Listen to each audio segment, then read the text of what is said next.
Putnu tēmai grupiņā viss bija sagatavots vienu vietu, telpas noformējums, uzskates materiāli un nodarbību plāni, ko iespējams integrēt, vadīt atbilstoši bērnu prasmēm. Bērni skatījās krāsainus putnu attēlus, salīdzināja, kas tiem kopīgs un atšķirīgs, un iepazina ķermeņa daļas. Kustoties kopā, viņi nostiprināja puta attīstības posmus un ķermeņa īpatnības. Matemātikā bērni skaitīja, grupēja un salīdzināja pīlītes, bet valodā padziļināti iepazina putnu nosaukumus un to dziesmas.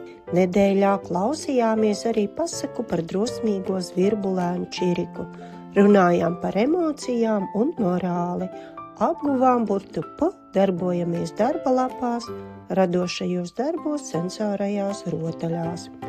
Bērniem īpaši patika iejusties putnu lomās un izspēlēt pašiem savus sižetus.